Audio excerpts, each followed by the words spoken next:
out of your afternoon to come and talk with us a little bit about, we'll talk a little bit about just kind of like, obviously how we're feeling, how a lot of agents are feeling these days, and then give you lots of ideas for things you can do, things you can change in your business, things that are working for us and for our teams and our agents right now. Why listen to me? Why listen to us? Well, if you're a JP Woman agent, because you've talked to all of us a bunch. We're your brokerage. But if you're not, I am Cooper. I'm the director of marketing here. I have the great privilege of being able to analyze all of our brokerage data. So that's looking at a lot of the marketing performance data and the business activity data from all of our agents.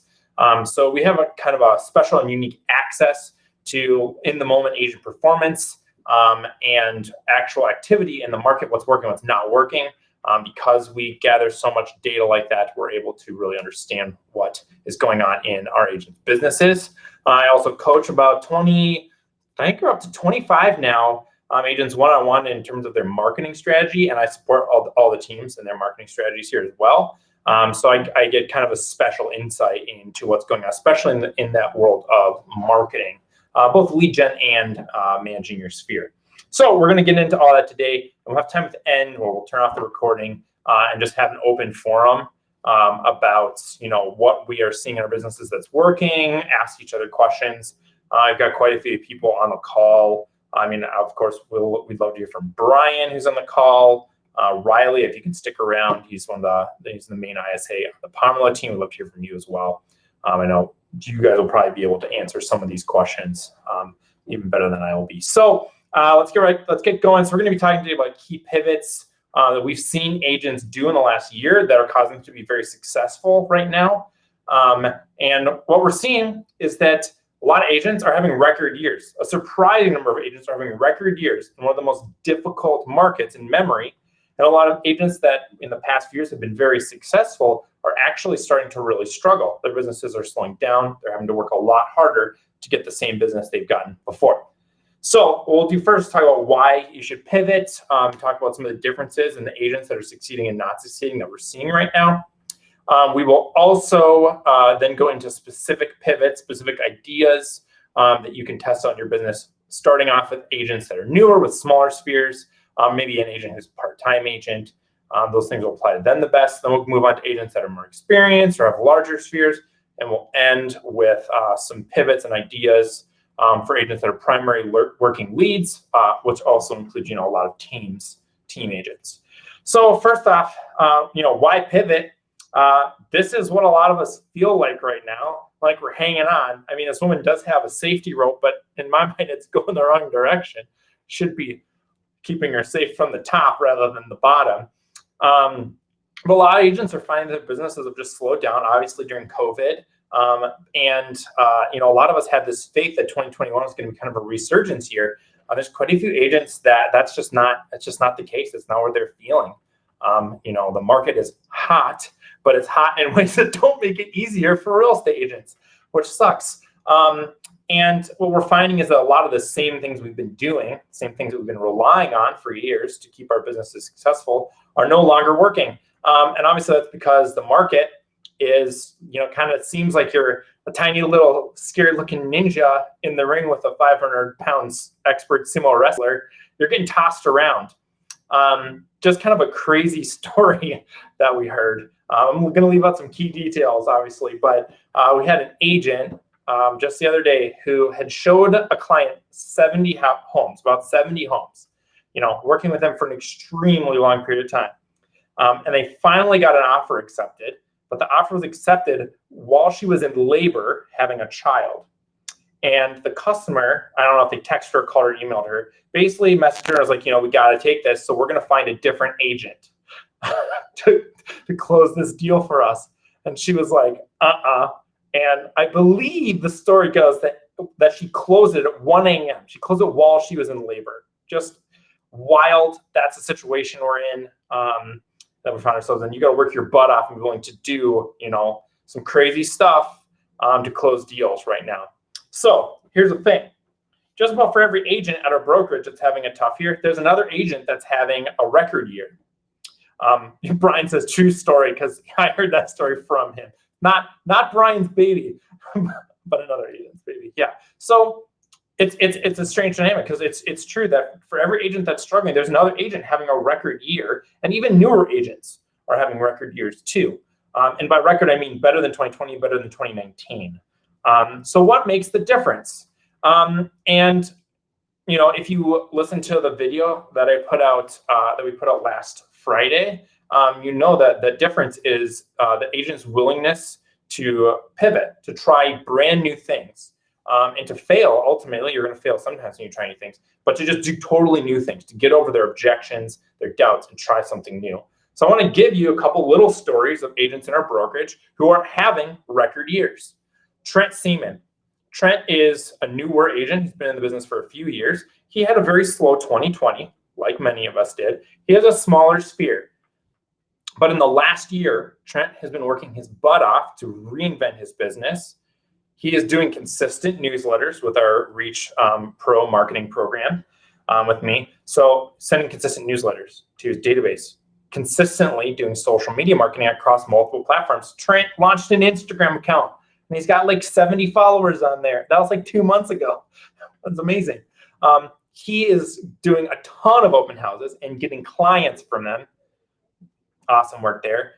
And the other thing that I love about Trent, and that is a key part of his success, is that when he's stuck, when he needs something, when he needs help, he asks our staff for help. He asks our coaches for help. He listens to our advice, and he immediately executes it. He has 4 closings in the next month. Phenomenal job, Trent. But you can see he's been doing a lot of new things. He has not been scared to try new things. That's awesome. Oh, by the way, if you have questions, just put them right in the chat whenever you think of them. If they're relevant to what we're talking about, I'll skip over and answer. If not, we'll get to it at the end.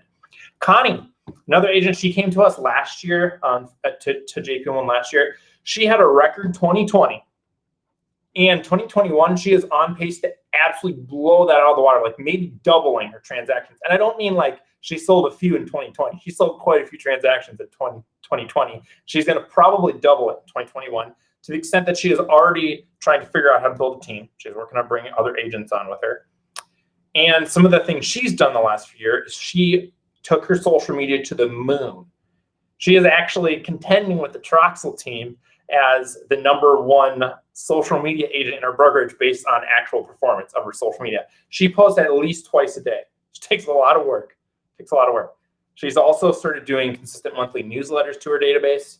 And she has a really intense process that she's been following the last year to check in with every single person in her sphere. She does that thing where every month you do a certain number of letters in the alphabet, and she calls them all, does check-ins. She's on track for a record year, even though there are all the marketing complications. She's doing some new stuff. The last group I want to talk about a little bit, and there's some Pomerleau team people on the call. We'd love to hear more from you later, or you can correct me if I'm off on this stuff. But I had a conversation with Riley and Matt from the Pomerleau team, Matt Smith. They basically are in charge of all their outbound and inbound marketing, right? All their campaigns, working their leads, so lead source management, website marketing, all that kind of stuff. What I heard from them, Riley said that this has been the hardest year in his career to buy and convert leads, the hardest year. That's the Pomerleau team, which has an amazing amount of systems and experience doing these things. So imagine how hard it would be to pivot as a single agent working leads. You know what I mean? Like the Pomerleau team is having the hardest year to do this stuff. They're able to successfully do it because what they did is, they're doing cost per lead conversion analysis on their lead sources. They're testing new lead sources, which we'll talk about later today.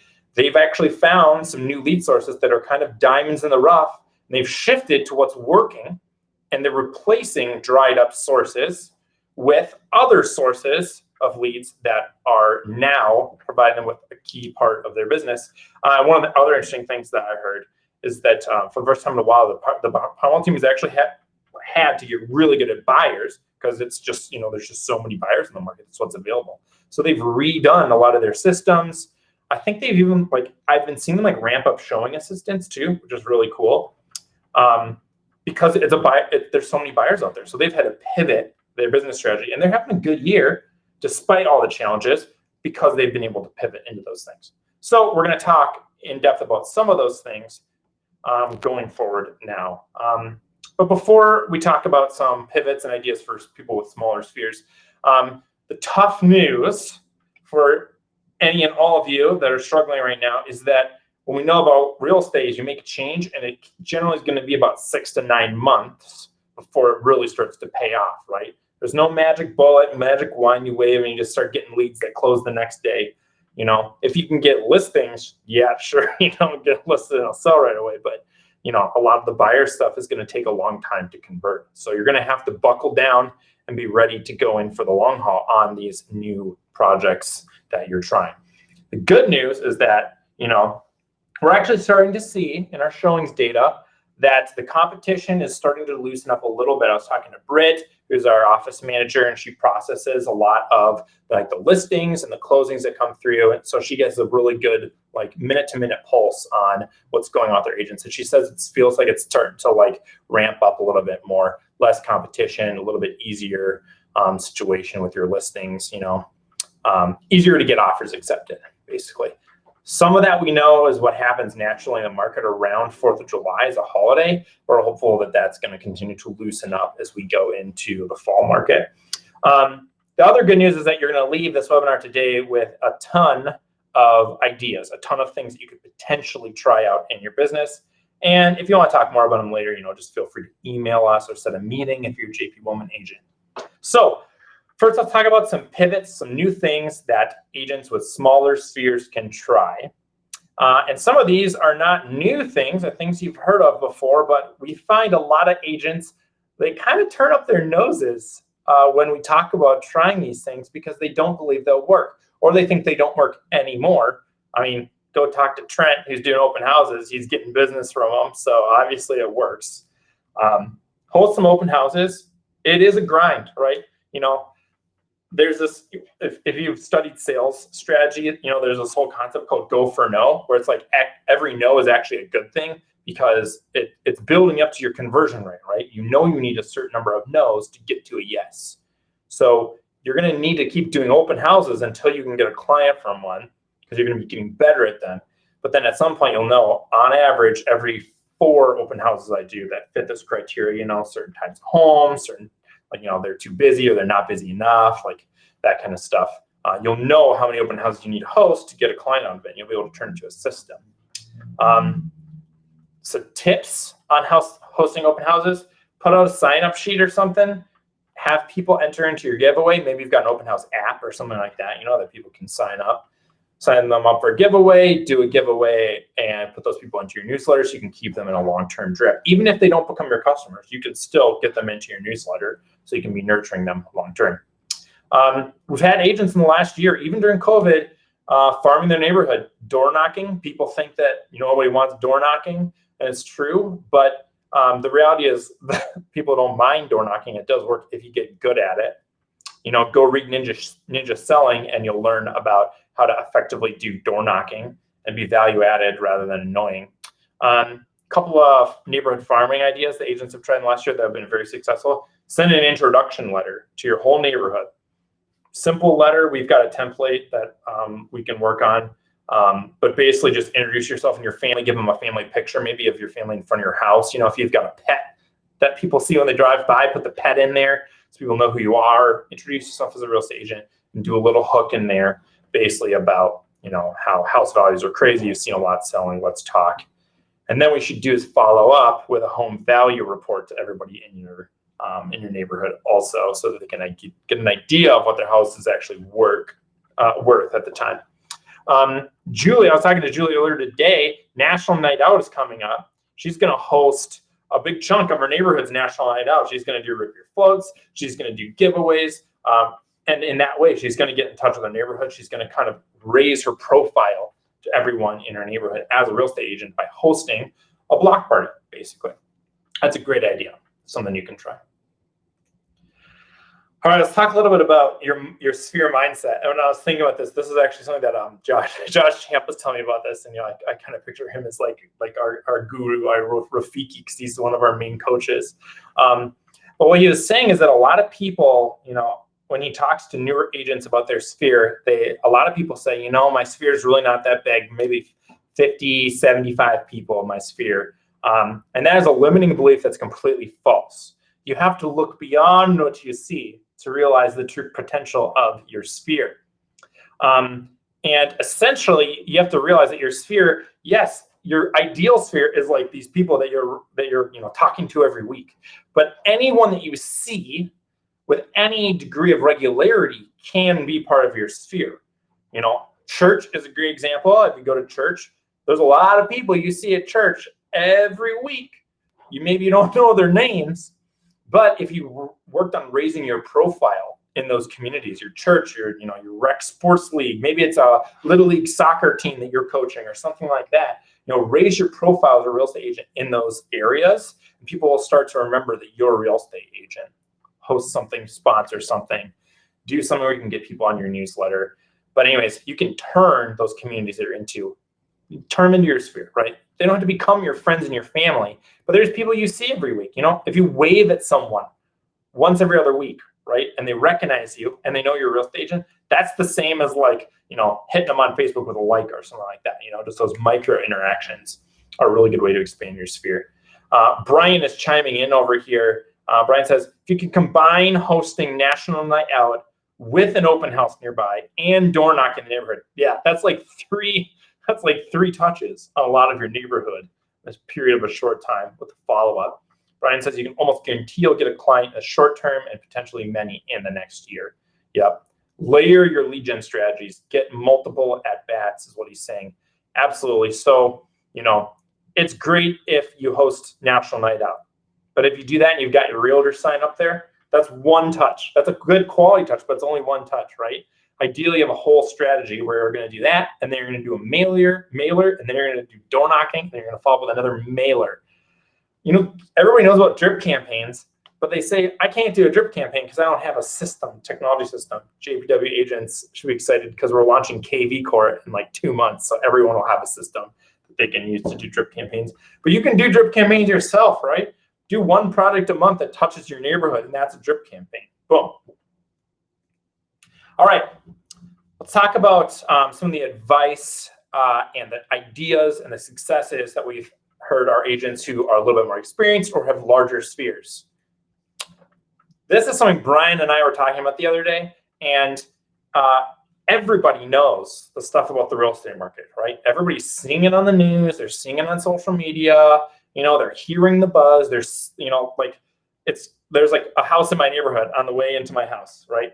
And went on the market, and it looked like they're having a house party every day. So the street was full of cars, sold for like crazy amount of money, And then a month later, their next door neighbor had a dumpster out in the front yard, and they had free stuff on the curb. And I was like, I bet those guys are going to list. Sure enough, now their house has a for sale sign and cars lining the street, waiting to get in there to do a showing on that thing.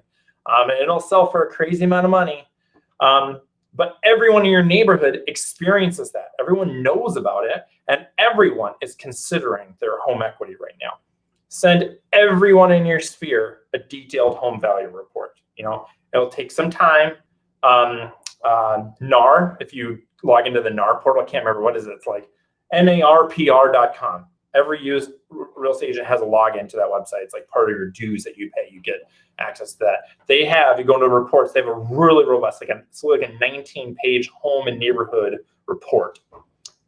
You can just put their address in there, and it'll automatically put your picture and your contact information in that report, 19-page report.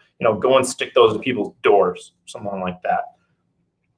So send everyone in your sphere a detailed home value report, and get them into a drip plan of follow-up touches where you're going to send them a home value report. Send them another mailer later with your plan saying, your house is worth a ton. You probably have a lot of equity in it, but most people are scared to consider a move because they're worried they're not going to get another house. Here's how I can get you another house based on my successes this year. Here's how I can help you find a rental property that you'll be happy in. Whatever it is, come up with a good plan to explain to those people to get over some of their objections about just market fear. Do those drips, follow up to that with door knocking with the same people, So get it in people's minds that are in your sphere or in your neighborhood about their home value and help them make a plan. Because there's people, ideally what you want to do is like take all the people that maybe would consider moving in the next 2 to 3 years and get them to see that like it's never going to be a better time to list. There might be better times to buy, but there probably will never be a better time to list in the next few years than right now. You want to engage those people and get them to be confident enough now to actually let you list their house. Brian chimes in again. Brian said he literally just had lunch today with a guy who told me that 2 years ago he sold and bought only because Brian told them what they could sell for, and he had no idea. It made no financial sense for the family not to sell, right? You're gonna probably find people like that, right? Like, it's going to be a wild deal how much equity they have, and it's going to be better for them to cash out and go to a rental or downsize or whatever. Yeah, Brian says your sphere has no idea what their home is actually worth right now. And let's be honest, I mean, like, I bought my house through Redfin a while ago. Part of it was like me analyzing their business model, you know, and they're still sending me emails about my home value, you know. They're still sending me. The second anybody gets into somebody's marketing funnel, they're going to start getting that information. But you want them to be getting it from you, right? Absolutely. Here's something. Maybe it's time for a party. So my wife has this thing, you know, because we have some Scandinavian heritage, and the Swedes do Taco Fridays. Who knew that Scandinavians love tacos?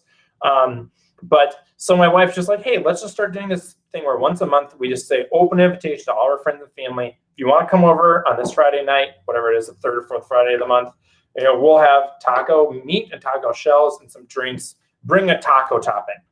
And we have like 20 people coming to our house tomorrow because nobody has anywhere else to go still, and they're so starved for social activity. It's like, it's time for a party, people. Plan a party. Plan a block party. I guarantee you a crazy number of people will come because people are so starved for social interaction. There's a lot of pent-up social demand right now. Here are the tips. Use Evites. You know, use some Evite, free Evite system online. Eventbrite is what my wife always likes to use. The key to that is they have to sign up with their email address, but you share your Eventbrite, you know, your Evite invitation via social media and text message. That way you can convert people who you only have their phone number or you're only connected on social media into email subscribers, right? Convert them into newsletter subscribers so you can email them your newsletter and your giveaway every month. Boom, that's the key. People sleep on the usefulness of Facebook Messenger or direct messaging people on Instagram, you know, or other social medias, but it's actually like perceived as less intrusive as a text or a phone call or an email. So use Facebook Messenger to send people invites to stuff. Super easy to do. You just scroll through your Messenger contact list, which is everybody on Facebook, and every time you get to somebody that you want to invite, just click on them and copy, paste, send. You know, it doesn't take that long. It's barely slower than sending an email. So, time for a party.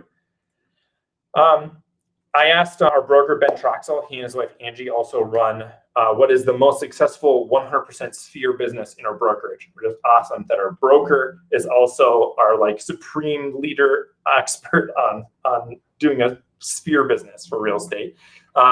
And he said a few things that I thought were really wise about managing transactions right now for your Sphere especially. I also heard some of the same stuff from talking to Dylan Manuel also, who has a really successful real estate business. So 3 things. Number 1, they're both saying that you basically have to be doubling your communication because the process is so stressful and there's so many pitfalls right now with the showings and the offers, you know, and contingencies. Double your communication with your clients and with whoever the other party is, the seller or the buyer on the other side. Double your communication because that'll help you avoid a lot of issues, help you avoid miscommunications or broken expectations.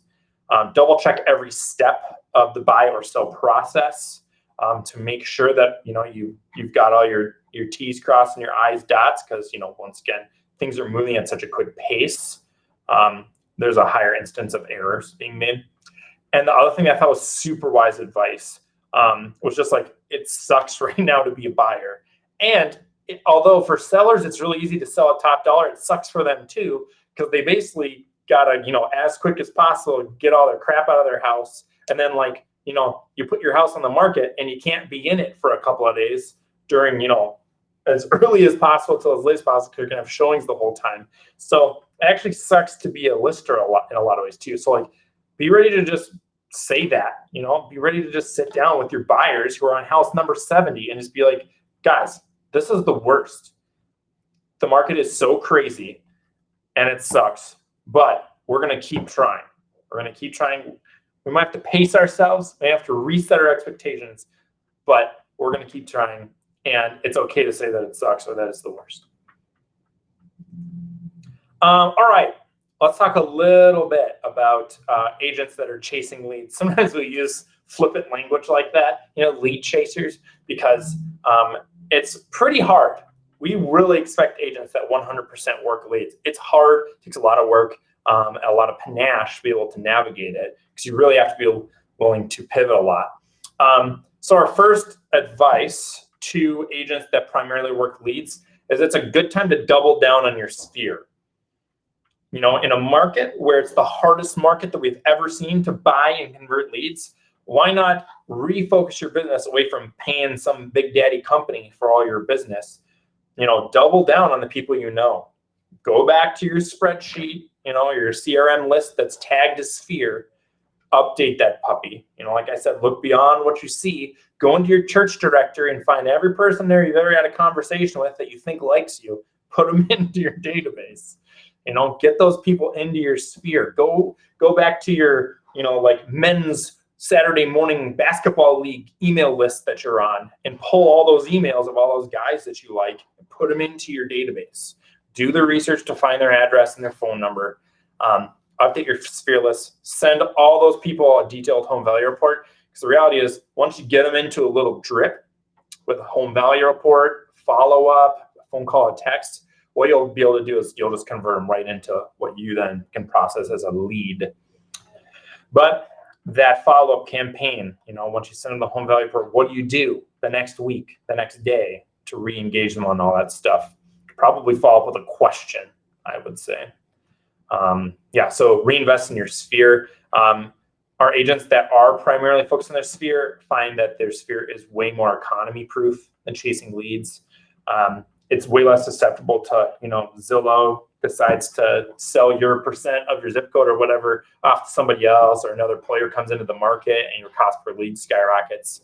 It's much more dependable than that. And you're going to end up working with people rather than randos, so you probably are more likely to have a little bit of a better experience with your transactions too. All right, the next thing is, it's a Pokemon reference. Which I've been hanging out with my little brothers a lot lately, and they're like totally caught up in this whole Pokemon phase. We just did the thing where like I took all my old Pokemon cards and look at how much they were worth, and I was like, oh my gosh, these are worth thousands of dollars. And I looked again, they're like not worth anything. But you got to catch all of your user information. Every lead that you're buying, you paid money for that user data. You hear them talking about business strategy and stuff, how like whoever owns the user data has the control and the competitive advantage in the market. We don't realize it's like, it's easy to get a lead unresponsive, or a lead that's cold, or a lead that you lose. And you just kind of like toss it out, it goes into some bucket, maybe in your CRM, or you just forget about it. But like, you paid for that email address, hopefully you got a phone number and a current address for that person. Put those people on a long, slow drip campaign, because what's happening is a lot of people are burning out in the market right now, especially the clients that are working with agents that they don't have a personal relationship with. They're burning out. They're going non-responsive because they don't have confidence they're going to be successful in the market. So you can reactivate those people at some point, if they do burn out. Make sure you're organizing all that information. Work hard right away to get their phone number and their address, right away, so that you don't end up with 1,000 old leads and all you have from is an email address, because that's a big project to fix later on. Get their information now. Make sure there's some kind of a system, a CRM, a spreadsheet. Make sure you're tagging them appropriately so that you can easily find those. Like, okay, those were the crazy hot market of 2021 cold leads. You can go right back to them. Next thing, Google local service ads. This has been one of those diamonds in the rough for the Pomerleau team. Google local service ads is like 3 months old. It came out this spring. They immediately jumped right on it, set up a rocking campaign. Most of the time when you Google search realtors in Maple Grove, boom, they're gonna be right there. 196, perfect score. Look at all that, 10 years in business. Hard to beat that. One of their biggest lead sources right now is Google Order Service Ads. And that's one of those things that I said has kind of supplanted some other lead sources that have just dried up based on the market shifts. So you can sign up. I mean, just Google search Google Local Service Ads, you'll find it. Or you can just go to ads.google.com, blah, blah, blah, set it up there. We have videos. If you go back and look on the hub, JPW, if you go back and look on YouTube, we've done a series of videos on Google Local Service Ads, including how to set them up. The one trick there is you do need to have proof of insurance, and your broker has that proof of insurance for you. So you should just be able to email your broker, or if you're a JPW agent, just email base@jpw.com, and we'll get you that proof of insurance so you can start running Google Local Service Ads. Kind of a word of warning, if you're going to try a new paid lead source, you better be sure that you're going to spend enough money on it and let it run for long enough to actually be able to draw a good conclusion. Like I go back to my nerd math brain and statistics. In order to get a statistically relevant or statistically significant result from a data set, you need enough data, right? And if you take an average across 4 things versus 400, the average for the 400 is much better, right? So we generally would recommend that you run any paid campaign for at least 6 to 9 months, and you need to be getting, if it's just a normal traffic campaign, at least a few clicks a day. If it's a campaign like Google Local Service Ads or Zillow or Realtor.com, where you're getting leads, you better be getting.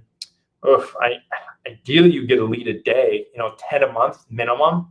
Think about that. If you do 10 leads a month from a lead source for 6 months, 60 leads, that's just starting to be big enough for you to be able to really be like, okay, my conversion rate is 10%. I got 6 closings off of it. That would be amazing. Probably your conversion rate's not 10% though.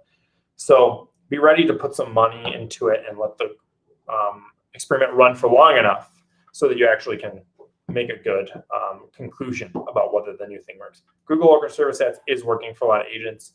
It's kind of nice because you only pay for leads, so there's no way to waste your money in it. But Panama team's spending quite a bit of money to dominate those. But it's been an awesome pivot for them. It's really helped. All right, here's the next thing. This is basically how, like tic-tac-toe down into Google Local Service Ads and the pivots that the Pomelo team has made are because, they do an analysis. They pull their data for the last year.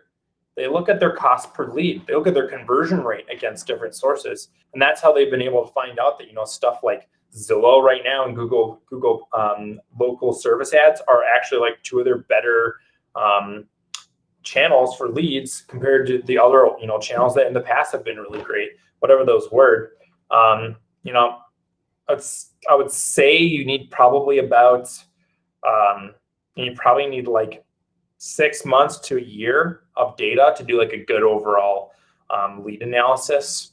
But just some sage advice from Ben Trox, our broker. He says, when you're looking at your lead sources, when you're looking at, well, in his case, they analyze their Sphere business and their different activities they're doing with their Sphere.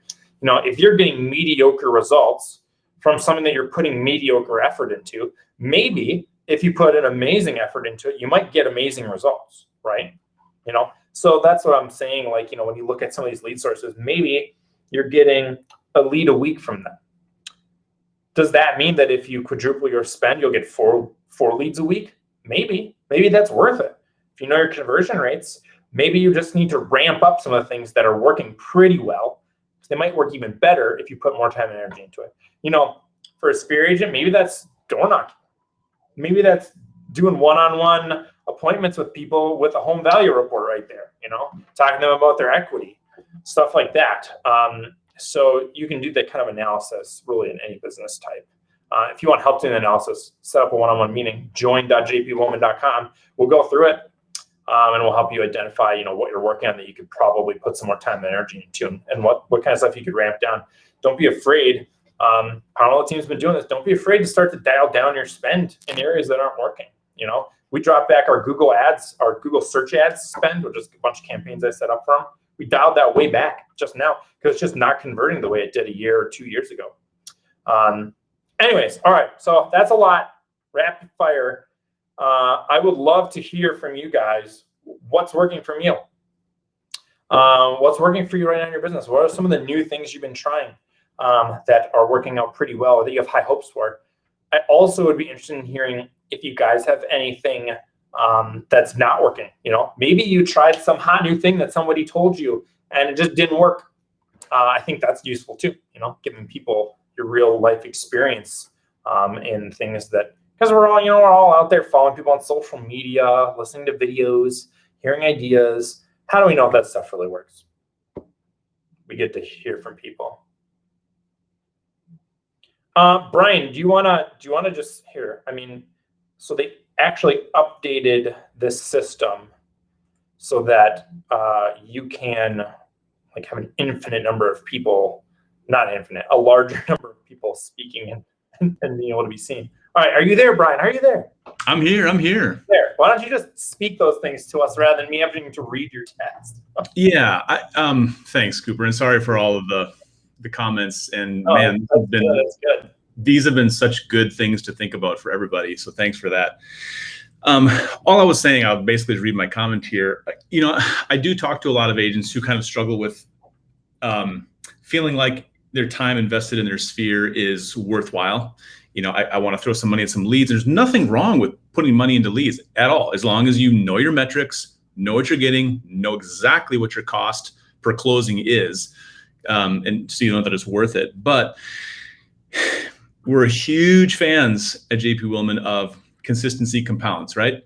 If you do the consistent things that don't maybe look like they're resulting in a whole lot, but the people around you, the people who have done it before, telling you, no. If you consistently invest in these little things, they will pay off long term. We're a huge fan of that. And so all I was saying was, I think of buying leads like a high risk, short-term investment, right? If you're going to invest in Bitcoin, or if you're going to invest in GameStop or AMC or something like that, you might make a bunch of money. You might lose a bunch of money. Everybody's like, oh, I should have bought Bitcoin. It's like, well, you could have bought any cryptocurrency and lost all your money on it. So you never exactly know. Talk to the people who are kind of like, all right, Bitcoin, $50,000, let's buy it. And now they're 40% backwards. Yeah. So you might make money, you might lose money. If you track your metrics, you're probably not going to lose a lot of money, but it's not a good, buying leads isn't a good long-term strategy by itself. So investing in your sphere is the exact opposite. It's the safer long-term investment, like real estate. It might not result in big money right away, but I like to prompt agents when we have this conversation to think about what they think they will wish they had done 5 years from now. Because I can guarantee you that 5 years from now, if you don't start doing the consistency compounds thing and having a strategy for how to grow your sphere wider and deeper, meaning the people you don't know as well, who don't know you as well, who don't trust you as much, now they trust you more, now they know you more, that's deeper. And then wider, just more people, by being involved, like Cooper talked about, being involved in your church, having a party, doing open houses. The wider, in 5 years, you will wish that you had invested in your sphere to grow it wider and deeper, because in 5 years, by then you'll have a great sample size of how much business can come from your sphere at very, very little cost. And bonus, if you start investing in your sphere now and do it consistently so that a greater and greater percentage of your business becomes sphere-based business, referrals, whatever, you will enjoy your job that much more. Yeah. You will enjoy your job that much more, because the vast majority of your leads will be people that you know, that you like, who know you, who like you, or at least who know people who like you. And that just is more fun. That just makes real estate more fun.